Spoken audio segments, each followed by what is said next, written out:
இன்றைக்கு வேண்டுமென்றால் உங்கள் வாழ்க்கையில நீங்கள் சாதாரணமாக இருக்கலாம்.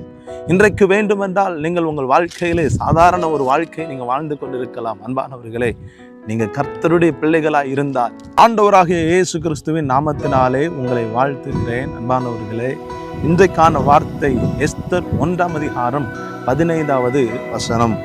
எஸ்தருக்கு தன்னை காண்கிற எல்லார் கண்களிலும் தயை கிடைத்தது.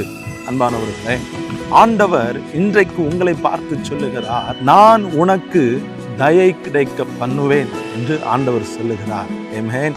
அன்பானவர்களே, பாருங்க, அன்றைக்கு இந்து தேசம் முதல், அதாவது நம்முடைய இந்திய தேசம் முதல் எத்தியோப்பியா தேசம் வரைக்கும் 127 நாடுகளை ஆண்ட ஒரு அரசன் ஆகாஸ்வேரு. அந்த அரசனுடைய நாட்களிலே பாருங்க, எஸ்தர் என்கிற ஒரு ஸ்திரீ இருந்தால், அந்த ஸ்திரீயை குறித்து நம்ம பார்க்கும்போது சாதாரணமாய் இருந்த ஒரு ஸ்திரீயாக தான் அவள் இருந்தாள். சாதாரணமாய் வாழ்ந்து கொண்டிருந்தாள். ஆனால் அந்த சூசான் அரண்மனையில இருந்த அந்த ஆகாஸ்வேரு அரசாண்ட அந்த நாட்களிலே அந்த அரண்மனைக்கு ராணியாக தேர்ந்தெடுக்கப்படுவதற்கு அநேக பேர் இருந்தார்கள்.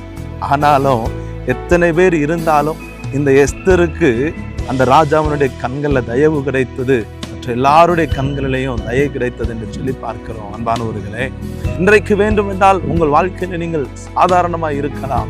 இன்றைக்கு வேண்டுமென்றால் நீங்கள் உங்கள் வாழ்க்கையிலே சாதாரண ஒரு வாழ்க்கையை நீங்கள் வாழ்ந்து கொண்டிருக்கலாம். அன்பானவர்களே, நீங்கள் கர்த்தருடைய பிள்ளைகளாய் இருந்தால் நிச்சயம் நான் உங்களை பார்த்து சொல்லுகிறேன், பார்க்கிற ஒவ்வொருவருடைய கண்களிலேயும் தயை கிடைக்க பண்ணுவார்.